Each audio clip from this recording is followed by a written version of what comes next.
Recently, I made this sermon clip for my church that ended up going pretty viral and getting over 1 million views on Instagram, and none of us really expected it to, so I wanted to make this video to sit down and explain a couple of reasons why I think that is. It was posted 12 days ago, it's got 99,000 likes, 729 comments, 38,000 shares, 11,000 saves. It's gained us 1,600 followers, and it has a 32-second average watch time, which is one of the most amazing stats in my opinion, because typically these sermon reels only get 4 to 8 seconds average watch time, if that.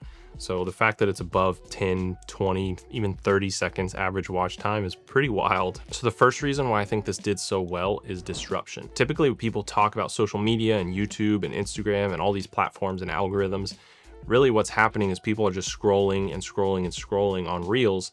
And especially with sermon clips, I mean, we have posted a ton of sermon clips. 99% of them look exactly the same. I mean, they're just shots from the live stream feed or even another camera. Maybe have music, maybe have some captions, maybe have a nice color grade, but usually that's about it for sermon clips. Whereas this one starts out just like that, but first of all, there's no one on stage in the first couple seconds, and then you just see this dog start walking out.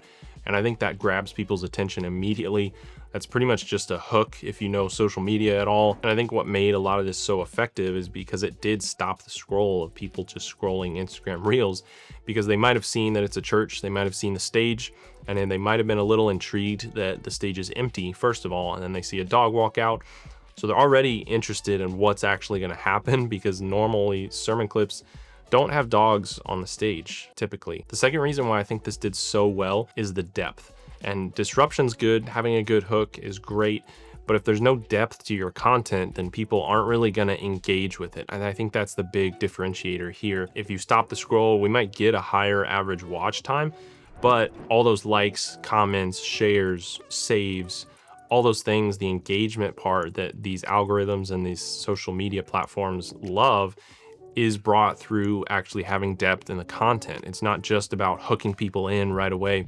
You have to have something to sustain them through the rest of the video, and then to actually take action on that content. So not just disruption, but also having depth. And something that we as a team, as a creative team at church, talk about a ton is giving more than you ask. And so clearly this content was not asking for anything. We weren't asking you to come to our event or give or anything like that. We're merely just giving value and message to the audience, which is really, really huge. I think that's also why we gained a lot of followers from this reel, because this reel actually had a lot of depth to it. So people are following, hitting the follow button, and wanting to actually see more of that in the future. So there's my 2 reasons why I think this reel did really, really well on social media, on Instagram specifically.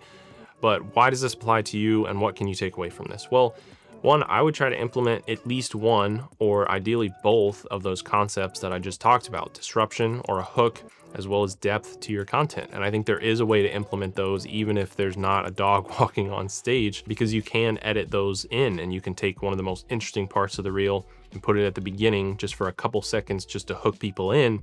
And then they're a little more interested in continuing to watch past that 4, 5, 6 second average sermon clip watch time. The hook will get people to keep watching for a little longer, but actually having depth to your content is gonna encourage people to engage and actually take action on sharing, commenting, and actually following your page, which is one of the most important metrics, honestly, that this reel has done, that pretty much none of our other content we put out has actually given us a lot of followers. So if I could leave you with one piece of advice for church social media, it's to have a good way to hook people in so they keep watching, and then over deliver on the message and have a lot of depth to your content. Thanks for watching this video. Hopefully you found this useful. If you're a church videographer, I run a course called Better Church Video you can check out down in the description.